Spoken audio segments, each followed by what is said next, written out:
चलिए बेटा, आज अपन टॉपिक लेते हैं बेटा प्लेस ऑफ सप्लाई। इजी सा चैप्टर है place of supply. Place of supply, ये लीजिए साहब, place of supply.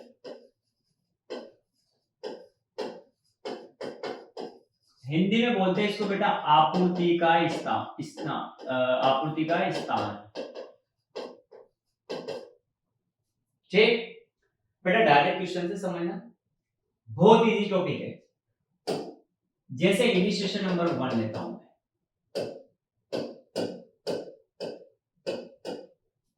Initiation number 1 क्या बोल रहा है समझना।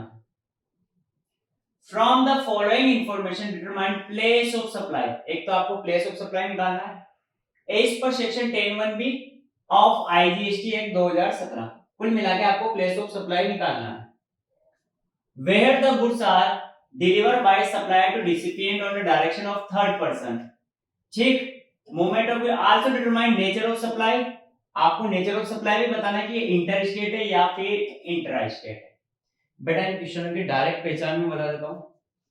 ये सब फालतू की चीज लिखिए, ऊपर से बस ये पता करना है कि प्लेस ऑफ सप्लाई क्या है और उसका नेचर ऑफ सप्लाई क्या है, ये निकालना है। अब क्वेश्चन ये वाली टेबल क्वेश्चन में गिवन रहेगी तो इसमें देखो कहीं थर्ड पर्सन लिखा होगा, ये रहा थर्ड पर्सन। जब भी क्वेश्चन में थर्ड पर्सन रहे तो ये ही तुम्हारा प्लेस ऑफ सप्लाई का क्या है आंसर है। ये क्या है प्लेस ऑफ सप्लाई का आंसर है। थर्ड पर्सन जहां लिखा है वही तुम्हारा क्या है प्लेस ऑफ सप्लाई है। अब इसको जमाएंगे कैसे, तो आइए लिखेंगे calculation of place of supply and nature of supply। place of supply और nature of supply। ये जो टेबल दे रखी है एज इट इज उतार दो। क्या दे रखा है सप्लायर की लोकेशन, तो ये लीजिए साहब सप्लायर लोकेशन डन। फिर दे रखा है location of buyer, location of buyer. फिर लिखा है रिसिपिएंट लोकेशन, रिसिपिएंट लोकेशन। और फिर लिखा है प्लेस ऑफ डिलीवरी,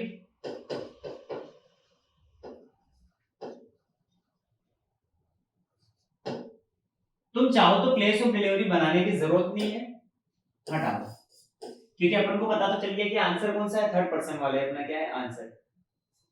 नेक्स्ट जो अपने को आंसर लिखना है उसने पूछा है तो प्लेस ऑफ सप्लाई निकालो, तो place of supply, place of supply. साथ में नेचर ऑफ सप्लाई बताना है तो ये लीजिए नेचर ऑफ सप्लाई भी बता देंगे। ये लीजिए टेबल बना दिया। टेबल कुछ नहीं पूरी क्वेश्चन में दे रखी थी, बस अपन ने तो 2 कॉलम ऐड करे एक्स्ट्रा। कौन कौन है, ए लिमिटेड है, सभी जगह ए लिमिटेड है और अजमेर का है। पहला केस ए लिमिटेड, बंदा अजमेर का है। दूसरे में भी ए लिमिटेड अजमेर का है, तीसरे में भी ए लिमिटेड अजमेर का है और चौथे केस में भी कौन है ए लिमिटेड है अजमेर का। ये ठीक। नेक्स्ट लोकेशन ऑफ बायर, ये भी location of buyer. B limited है अजमेर, लिख दो बी लिमिटेड अजमेर। फिर है एम लिमिटेड इंदौर। फिर है एस लिमिटेड सूरत। फिर है एम लिमिटेड वापस से राजा बताया जाएगा इंदौर। ठीक। रिसिपिएंट का लोकेशन तो ये रहा रिसिपिएंट का लोकेशन, एम है इंदौर का, बी है अजमेर का, एम है इंदौर का और टी है इंदौर। अब आपको प्लेस ऑफ सप्लाई बताना, तो जहां थर्ड पर्सन लिखा है यानी कि लोकेशन ऑफ बायर, यही आपका क्या हो जाएगा आंसर। क्या है, अजमेर है, तो पहले का आंसर क्या हो जाएगा अजमेर, ये मेरा प्लेस ऑफ सप्लाई हो गया। इधर क्या है, इंदौर है, सेकंड का आंसर हो गया इंदौर। फिर सूरत है, सूरत, फिर इंदौर है, इंदौर। ये लीजिए अपना प्लेस ऑफ क्या हो गया सप्लाई हो गया। अब रही बात नेचर ऑफ सप्लाई, तो बेटा नेचर ऑफ सप्लाई के लिए क्या देखेंगे अपन, नेचर ऑफ सप्लाई के लिए बेटा अपन क्या देखेंगे, समझना, लोकेशन ऑफ सप्लायर ये और प्लेस ऑफ सप्लाई ये, इन दोनों में कंपैरिजन करना। मतलब अजमेर ने माल बेचा है अजमेर को, सेम स्टेट है, मतलब ये हो गया इंट्रा स्टेट। क्या हो गया, इंट्रा स्टेट। सेम स्टेट है मतलब क्या लगेगा, सीजीएसटी लगेगा और एसजीएसटी लगेगा। डन। फिर ये भी अजमेर का है और माल गया इंदौर, अजमेर राजस्थान में, इंदौर एमपी में, स्टेट चेंज हो गया, इसे बोलते हैं इंटर स्टेट। यहां लगेगा आपका आईजीएसटी। फिर ये अजमेर है और माल गया सूरत, वापस स्टेट चेंज हो गया, तो ये क्या हो गया इंटर स्टेट हो गया। इंटर स्टेट मतलब जब अलग अलग स्टेट हो तो आईजीएसटी लगता है। फिर इधर इंदौर है, इधर भी इंदौर है, और सॉरी अजमेर है और इंदौर है, यानी कि ये भी क्या हो गया इंटर स्टेट आईजीएसटी। बोलो यहां तक कोई दिक्कत है क्या बेटा? ये लीजिए आपका इलस्ट्रेशन नंबर 1 कंप्लीट हो गया है, नोट डाउन करो। चलिए इसी तरीके से एक और इजी सा क्वेश्चन लेते हैं, इलस्ट्रेशन नंबर 8। क्या बोला है कि डिटरमाइन करो प्लेस ऑफ सप्लाई और also state nature of supply और type of tax. Type of tax मतलब सीजीएसटी लगेगा, एसजीएसटी लगेगा या आईजीएसटी लगेगा, ठीक है। अब बेटा यहां देखो, यहां पे इंस्टॉलेशन वर्ड है क्या, तो जो वहां जहां पे भी इंस्टॉलेशन वाला वर्ड मिल जाए तो समझ लेना यही आपका क्या है प्लेस ऑफ सप्लाई। यही क्या है प्लेस ऑफ सप्लाई। पूरी टेबल एज इट इज उतार दो, एक ये देखो कॉलम बना के 1 2 और 3, ठीक, पूरा एज इट इज उतारा, एक कॉलम बना दिया प्लेस ऑफ सप्लाई का। तो प्लेस ऑफ सप्लाई क्या होगी, जहां इंस्टॉल किया है, पटना बिहार पहला आंसर, फिर इंदौर एमपी, फिर आगरा यूपी और कोटा राजस्थान। डन। फिर नेचर ऑफ सप्लाई, तो लोकेशन ये रही, ये ब्लैक पेन ले लेता हूं, ये लोकेशन होगी और ये प्लेस ऑफ सप्लाई हो गया। इन दोनों में कंपैरिजन कर लो, ये राजस्थान का है और ये बिहार का, स्टेट चेंज हो गया मतलब इंटर स्टेट है, और इंटर स्टेट पे क्या लगेगी आईजीएसटी लगेगी। डन है। फिर ये कोटा का है और ये एमपी, यहां भी इंटर स्टेट है। फिर कोटा राजस्थान, ये यूपी, यहां भी इंटर स्टेट है। फिर कोटा राजस्थान और ये भी कोटा राजस्थान, सेम स्टेट है मतलब क्या है इंट्रा स्टेट, जीएसटी लगेगी और एजीएसटी लगेगी। कोई दिक्कत? चलिए नेक्स्ट, प्लेस ऑफ सप्लाई का अंतिम क्वेश्चन, इलस्ट्रेशन नंबर 12। इजी सा क्वेश्चन है। क्या डिसाइड करनी है, determine the following from place of supply और टाइप ऑफ जीएसटी। एक तो प्लेस ऑफ सप्लाई निकालना है और एक टाइप ऑफ जीएसटी, ठीक है, मतलब वही नेचर ऑफ सप्लाई भी बताना है, ठीक है साहब। अब बेटा इसमें जहां भी बोर्डिंग लिखा हुआ है, ये देखो बोर्ड लिखा हुआ है, यही आपका प्लेस ऑफ सप्लाई का आंसर है। अब उस हिसाब से टेबल बना लो, जैसे इसने पहला कॉलम लिया है तो ये ले लिया, ये लोकेशन चाहिए ये ले लिया अपन ने, ठीक है, ये लोकेशन लेना चाहो तो ले सकते हो। 3 कॉलम बना लो क्योंकि अपनी टेबल लंबी नहीं होनी चाहिए, अपन को पता है आंसर तो ये है। फिर कॉलम बनाएंगे अपन प्लेस ऑफ सप्लाई का, पूरा एज इट इज उतार दिया, दिल्ली, गुड़गांव हरियाणा तो हरियाणा, बोरीवली महाराष्ट्र तो महाराष्ट्र, अहमदाबाद गुजरात तो ये गुजरात, ठीक। फिर लोकेशन ऑफ सप्लायर और प्लेस ऑफ सप्लाई, इन दोनों में कंपैरिजन कर लो नेचर ऑफ सप्लाई के लिए। दिल्ली से माल कहां गया, दिल्ली सेम स्टेट है, इंट्रा स्टेट, सीजीएसटी और एसजीएसटी, दिल्ली से माल गया हरियाणा, स्टेट चेंज हो गया, इंटर स्टेट आईजीएसटी। दिल्ली से माल गया Maharashtra, inter state state change हो गया आईजीएसटी। दिल्ली से माल गया गुजरात, वापस स्टेट चेंज हो गया, इंटर स्टेट आईजीएसटी। डन है क्या? चलिए नेक्स्ट आओ बेटा, एक और बेहतरीन क्वेश्चन। ठीक है, इस क्वेश्चन के आने के चांसेस बहुत कम है, पर एक बार पढ़ लो, जब अच्छी किस्मत हो तो क्या मालूम ये क्वेश्चन आ जाए। इसमें आपको बताना नेचर ऑफ सप्लाई की इंटर स्टेट है या फिर इंट्रा स्टेट है। समझो,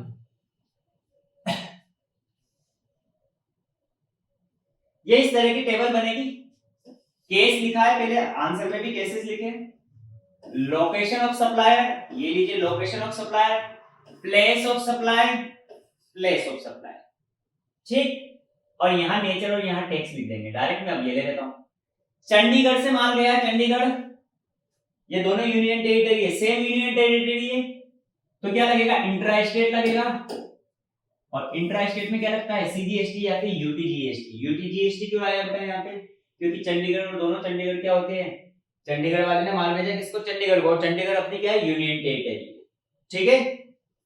फिर चंडीगढ़ ने माल बेचा है पंजाब को, बेटा ध्यान रखना दोनों सेम स्टेट है, चंडीगढ़ भी पंजाब में आता है, पर बेटा यहाँ चंडीगढ़ क्या है यूनियन टेरिटरी है और ये नॉन यूनियन टेरिटरी, ठीक है। तो यूनियन टेरिटरी ने नॉन यूनियन टेरिटरी को भेजा है तो इसे बोलते हैं इंटर स्टेट, यहाँ क्या लगेगा आईजीएसटी। डन। चंडीगढ़ से माल गया दिल्ली, ये भी क्या हो गया इंटर स्टेट आईजीएसटी। चंडीगढ़ से माल गया दमनदीप, ये भी इंटर स्टेट है आईजीएसटी। बेटा ये भी यूनियन टेरिटरी है और ये भी यूनियन टेरिटरी, यानी कि जब एक यूनियन टेरिटरी दूसरी यूनियन टेरिटरी को माल बेचेगी तो उसमें क्या लगेगा आईजीएसटी लगेगा, समझ में आएगी, उसे हम क्या बोलेंगे इंटर स्टेट बोला जाएगा, ठीक। और सेम वही एक यूनियन टेरिटरी से नॉन यूनियन टेरिटरी को भी माल बेचते तो ये भी इंटर स्टेट होता है। नेक्स्ट पटना है और बिहार है, दोनों सेम स्टेट है तो इंट्रा स्टेट आ गया। गुजरात वेस्ट बंगाल स्टेट अलग है, इंटर स्टेट आ गया। बिहार चंडीगढ़ इंटर स्टेट आ गया। अब बेटा सेज यूनिट है, सेज का मतलब होता है स्पेशल इकोनॉमिक जोन, विशेष आर्थिक क्षेत्र हिंदी में बोलते हैं। तो सेज है बिहार में और अपन ने माल बेचा किसको नॉन सेज को, तो इसे सेज ने माल बेचा है नॉन सेज को तो इसे क्या बोलेंगे इंटर स्टेट, क्योंकि सेम स्टेट में है। लेकिन एक है सेज यूनिट और एक है नॉन सेज, ये देखो ये वाला कंसेप्ट हो गया, यूनियन टेरिटरी ने माल बेचा है नॉन यूनियन टेरिटरी, तो सिर्फ सेज ने माल बेचा है नॉन सेज को। ऐसे सेज यूनिट कहां है बिहार में और एक और सेज यूनिट है वो राजस्थान में, या तो स्टेट चेंज हो गया तो इंटर स्टेट। एक नॉन सेज है और एक सेज है तो भी इंटर स्टेट, चाहे सेज ने नॉन सेज को बेचा है नॉन सेज ने सेज को बेचा है, हमेशा क्या रहेगा इंटर स्टेट। डन। इसमें से जो क्वेश्चन आने के चांसेस है वो बात करते हैं। इलिस्ट्रेशन नंबर 2 और 3 very most important question, illustration number 2 और 3 इनकी बात करेंगे अभी अपन। चलिए नेक्स्ट इंपोर्टेंट क्वेश्चन है बेटा 20 मार्क्स के लिए। थोड़ा सा तो ये मैं चैप्टर का नाम बता देता हूँ, इससे पहले जो अपन ने चैप्टर पढ़ा था प्लेस ऑफ सप्लाई नाम से चैप्टर है बेटा, जिसमें पढ़ा था ना इंस्टॉलेशन ऑफ थर्ड पार्टी और बोर्डिंग, ये याद रखना। ये शायद चैप्टर नंबर 26 होगा या फिर 27 होगा। चैप्टर का नाम है प्लेस ऑफ सप्लाई, आपूर्ति का स्थान। नेक्स्ट जो ये चैप्टर है ये इसके बाद वाला चैप्टर है, इसका नाम है चैप्टर का nature of supply and zero rated supply. Nature of supply और जीरो रेटेड सप्लाई। बेटा जीरो रेटेड सप्लाई का मतलब होता है ऐसी सप्लाई जिसके ऊपर जीएसटी तो लगता है लेकिन 0% रेट से लगता है। इसमें याद रखना जीरो रेटेड में क्या आता है एक्सपोर्ट आता है, जनरली क्या आता है एक्सपोर्ट, ठीक। एक्सपोर्ट जहां भी दिख जाए तो समझ लेना है जीरो रेटेड सप्लाई है, ठीक है। बेहतरीन क्वेश्चन की ओर बढ़ते हैं अपन। इलिस्ट्रेशन नंबर 2 और 3 मोस्ट इंपोर्टेंट क्वेश्चन है, समझना।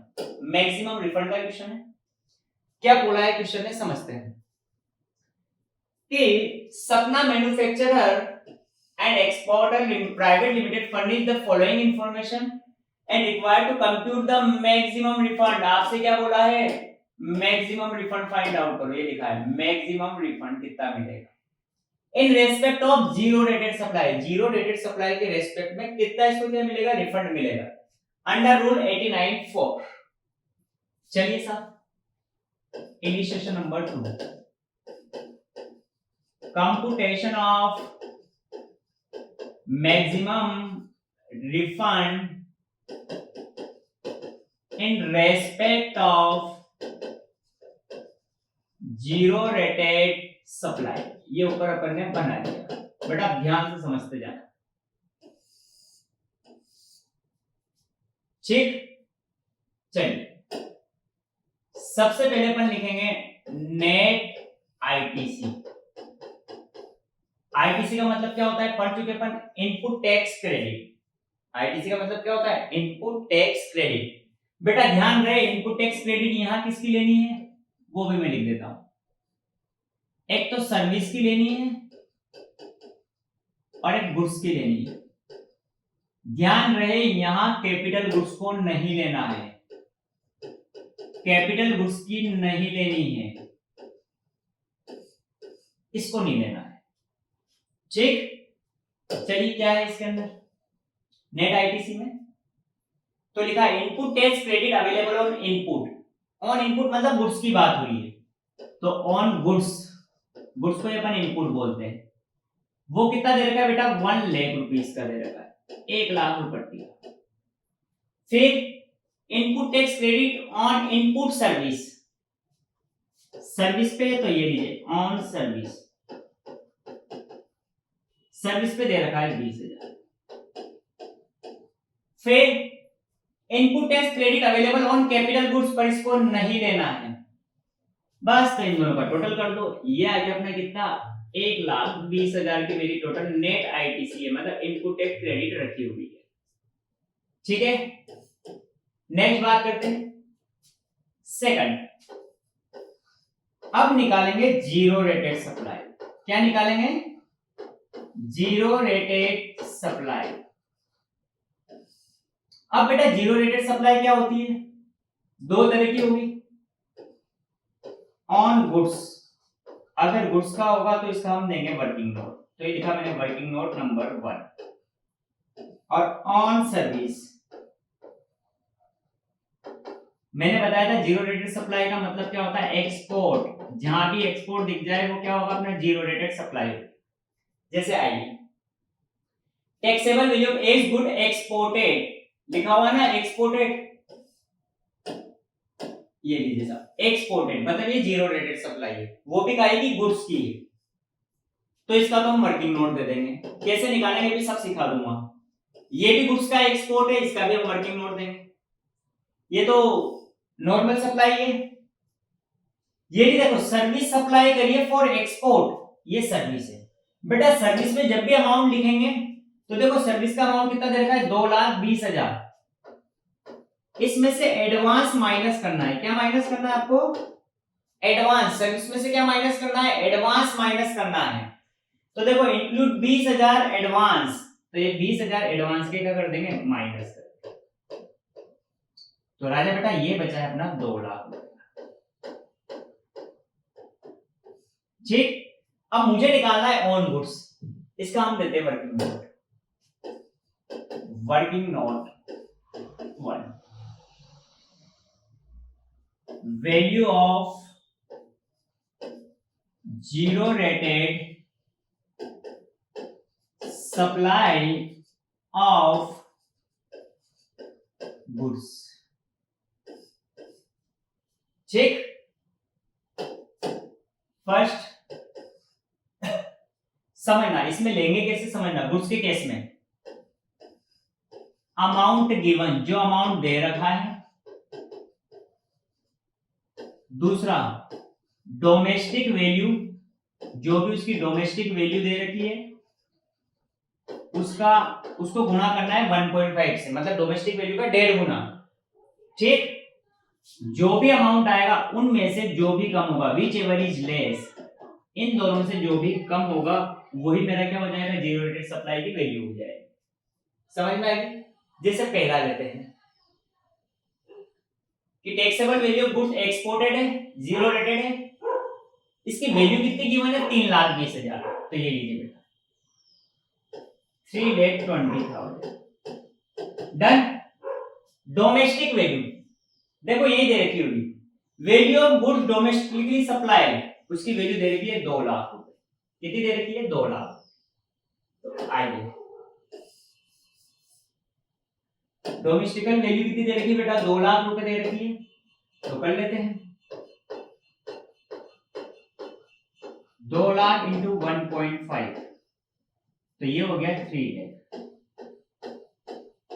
इन दोनों में से जो भी कम होगा, विच एवर इज लेस, यानी कितना आ गया, 3 लाख। बोलो कोई दिक्कत? डन है। इसी का सेकंड पॉइंट और ले लेते हैं, उसमें भी सेम कंसेप्ट, अमाउंट गिवन और डोमेस्टिक वैल्यू इंटू 1.5। चलिए क्या अमाउंट गिवन है, ये रहा taxable value exported 1 lakh amount और डोमेस्टिक वैल्यू कितनी दे रखी है, 80,000। ये लीजिए साहब 1 लाख, डोमेस्टिक वैल्यू कितनी है 80,000 इंटू 1.5, तो ये हो गया 1,20,000। दोनों में से जो भी कम होगा, विच एवर इज लेस, तो इन दोनों में से कौन कम है, 1 लाख रुपए। टोटल वैल्यू कितनी होगी, 4 लाख। कोई दिक्कत?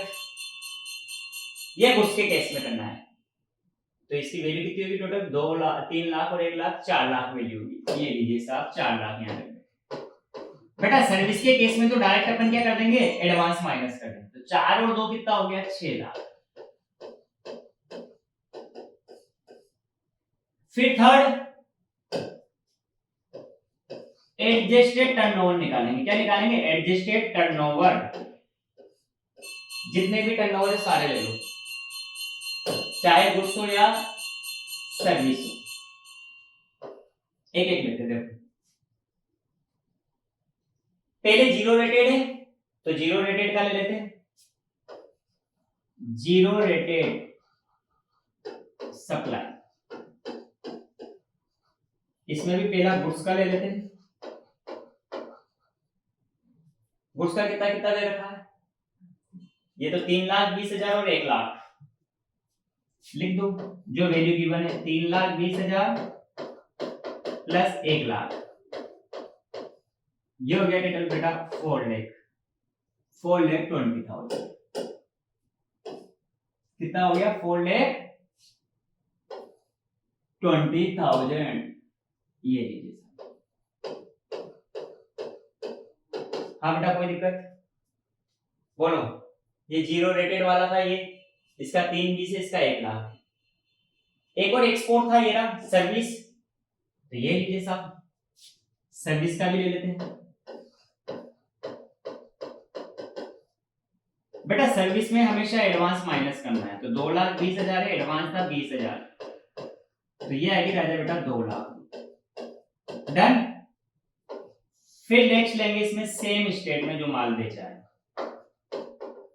जिसे हम क्या बोलते हैं, inter state, sorry intra state. तो सेम स्टेट की जगह मैं डायरेक्ट लिख देता हूं इंट्रा स्टेट।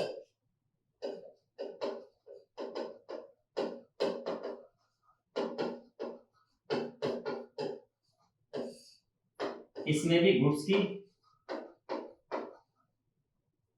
और सर्विस की ले लेते हैं। देखो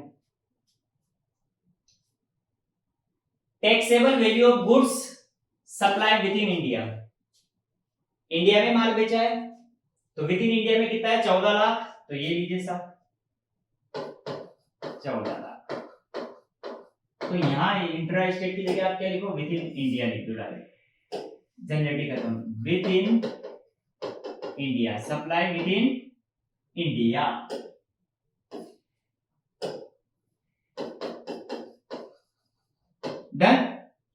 सेम लास्ट में पॉइंट दे रखा होगा, देखो सर्विस का taxable value of service supply with in India, ये दे रखा है 2 लाख रुपए का। ये लीजिए साहब 2 लाख, इन सबका टोटल कर लो 1 2 3 4, कितना हो जाएगा बेटा? 4,20,000 प्लस 2 लाख प्लस 16 लाख, 22,20,000 हो गया। कितना हो गया? 22,20,000। ये लिख दिया मैंने 22,20,000। अब लास्ट पॉइंट अपना खत्म question. Maximum refund, maximum refund बेटा इसका फॉर्मूला क्या होगा समझना। Net ITC into zero rated supply divide by adjusted turnover. अब नेट आईटीसी अपन ने पहले निकाली थी, नेट आईटीसी थी अपनी 1,20,000, ये लीजिए साहब 1,20,000। जीरो रेटेड सप्लाई, यदि जीरो रेटेड सप्लाई अपनी 6 लाख की तो ये लीजिए 6 लाख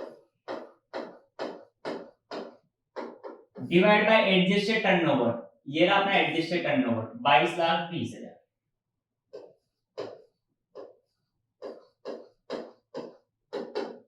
बस कैलकुलेशन कर लो तो 6 लाख डिवाइड बाय 22,20,000 इंटू 1,20,000, तो 32,432 रुपए का मुझे क्या मिलेगा?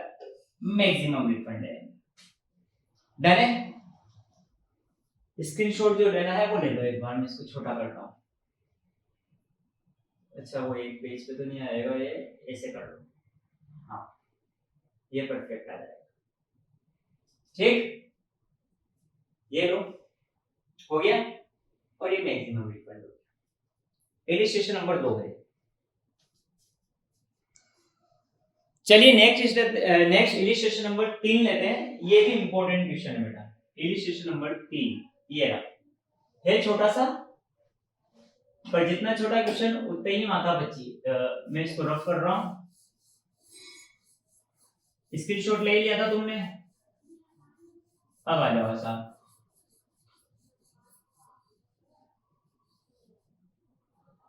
इलिस्ट्रेशन नंबर 3 क्या बोला है समझते जाना, एक एक लाइन समझ लेते। इतना सा बड़ा क्वेश्चन और ये सॉल्यूशन है इसका। आ मैन्युफैक्चरर 100 यूनिट, कितनी यूनिट बने इसने? मैन्युफैक्चर करिए इसने 100 unit, 100 unit. The value being 60,000 per unit. इसको अगर बेचते तो कितने में बिकेगी? एक यूनिट की कीमत कितनी है? 60,000 रुपए। ठीक है, वैल्यू है।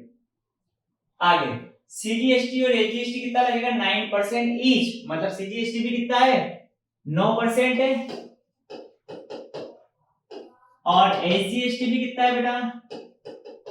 9%। टोटल वैल्यू कितनी होगी अपनी? 18% का टोटल टैक्स हो गया।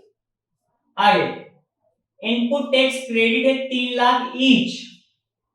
अपने पास इनपुट टैक्स क्रेडिट भी रखी है आईटीसी, सीजीएसटी की और एजीएसटी, 3-3 लाख दोनों में है, 3 लाख ईच लिखा है। मतलब सीजीएसटी में भी 3 लाख है बेटा, और राजा बेटा एजीएसटी में भी कितनी है? 3 लाख। ठीक, the manufacturer sells 70 unit in export. ओहो, इसमें से 70 यूनिट तो अपन ने क्या करिए? एक्सपोर्ट करिए। तो 70 इंटू 60,000 के हिसाब से करते हैं 42 लाख रुपए ये एक्सपोर्ट करिए। एक्सपोर्ट क्या होता है बेटा? जीरो रेटेड, मतलब इसके ऊपर कोई भी टैक्स नहीं लगेगा, क्योंकि रेट क्या रहेगी इसके ऊपर? Zero. Next, and supply 30 unit in India. 100 unit 70 तो एक्सपोर्ट कर दी, बची कितनी? 30 यूनिट। वही 60,000 के हिसाब से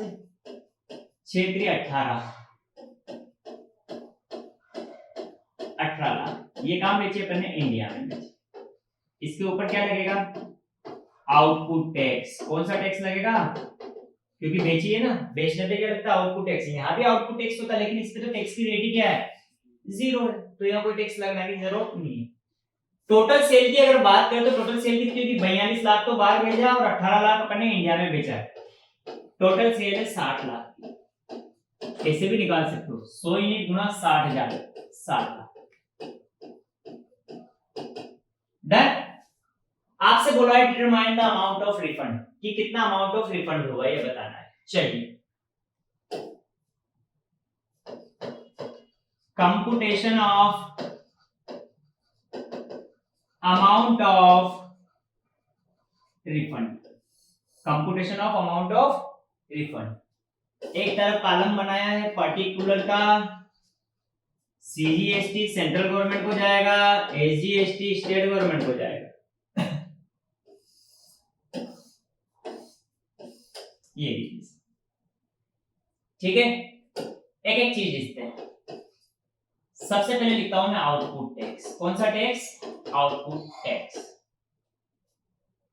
ठीक। अब बेटा अगर आउटपुट टैक्स की बात करें तो इसके ऊपर तो आउटपुट टैक्स लगेगा ही नहीं। आउटपुट टैक्स कहां लगेगा? इसके ऊपर लगेगा, मतलब 30 यूनिट के ऊपर। आउटपुट टैक्स की बात करें तो वही सेल इन इंडिया, कितनी यूनिट बेची है? 30 यूनिट, 60,000 रुपए की एक है, तो 18 लाख की बेची है। और उस पे सीजीएसटी और एसजीएसटी की रेट कितनी है? 9%। कितनी रेट है बेटा? 9%। तो 18 लाख का 9% करते हैं तो ये आ गया 1,62,000। ये देखो पहली लाइन 1,62,000। इतना ही सीजीएसटी और इतना ही क्या है? एसजीएसटी, क्योंकि बेटा सीजीएसटी की भी रेट 9% है और एसजीएसटी की भी क्या है? 9%। डन। डन है। इसमें से क्या माइनस करते थे अपन बेटा? इनपुट टैक्स माइनस करते थे। कौन सा टैक्स? इनपुट। एक सीजीएसटी है और एक एसजीएसटी। एक सीजीएसटी और एक क्या है अपना? एसजीएसटी। अपने पास कितना रखा है? 3 लाख इसमें और 3 लाख ही इसमें। तो ये 3 लाख अगर मैं यहां ले लेता हूं और एसजीएसटी में भी कितना है? 3 लाख।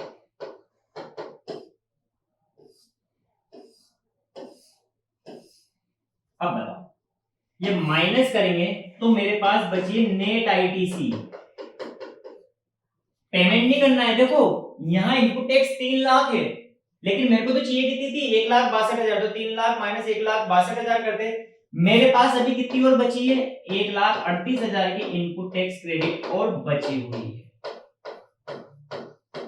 कितनी क्रेडिट और बची हुई? 1,38,000 की।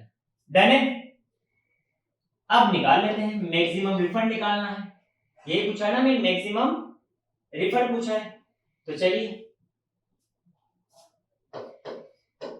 मैक्सिमम रिफंड, इसको ए नाम दे देंगे और इसको बी। ठीक। मैक्सिमम रिफंड का फॉर्मूला क्या है? देखो बेटा, नेट आईटीसी, ये लीजिए net ITC into zero rated, मतलब वो एक्सपोर्ट, तो लिख दो एक्सपोर्ट सेल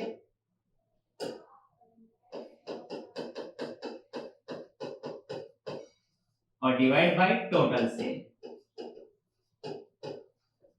नेट आईटीसी थी मेरे पास 3 लाख रुपए की। कितने की थी? 3 लाख रुपए की। एक्सपोर्ट सेल करी थी अपन ने 42 लाख की और टोटल सेल है अपना बेटा 60 लाख का। तो 42 बटा 60 गुना 3 लाख, यानी कि मेरा मैक्सिमम रिफंड कितना रहेगा? 2,10,000। ये बोला है। लेकिन समझना बेटा, रिफंड किसका मिलता है? मैक्सिमम रिफंड आ गया 2,10,000। Next, actual maximum refund, actual amount of refund निकालना है। तो बेटा थोड़ा दिमाग लगाओ कि मेरे पास अवेलेबल बैलेंस कितना है? 1,38,000 और कैलकुलेशन करें तो 2,10,000 का बैलेंस आ रहा है, कितना रिफंड मिल सकता है। लेकिन मेरे पास है ही कितना? एक्स्ट्रा पेमेंट आईटीसी कितनी पे करी मैंने एक्स्ट्रा 1,38,000। तो इन दोनों में से जो भी कम होगा वो रिफंड मिल जाएगा, क्योंकि जो एक्स्ट्रा पे करा वही रिफंड मिलेगा। ए और B whichever is less. तो 1,38,000 का हमें क्या मिल जाएगा बेटा, रिफंड मिल जाएगा। ये लीजिए साहब, स्क्रीनशॉट लेना है, लो, बढ़िया क्वेश्चन, यहां से लो, पूरी ढंग से लो, लीजिए स्क्रीनशॉट। डन है? फिर इसको मैं छोटा कर देता हूं, है ना, ये पूरा एक पेज पे आ गया। ठीक हो गया स्क्रीनशॉट। तो बेटा इसमें एक थोड़ी सी दिक्कत है, अपन ने यहाँ क्या कर दिया, नेट आईटीसी लिख दिया। तो आप गलती से नेट आईटीसी इसको मत समझ लेना, तो यहाँ नेट आईटीसी की जगह सिर्फ लिख दो आईटीसी, इनपुट टैक्स क्रेडिट। तो इनपुट टैक्स क्रेडिट अपन ने पहले लिखा था 3 लाख रुपए दिए, तो ये वही 3 लाख रुपए। एक्सपोर्ट सेल अपन ने ऊपर निकाले थे 42 लाख के, ये 42 लाख और टोटल सेल की अपनी 60 लाख। ठीक,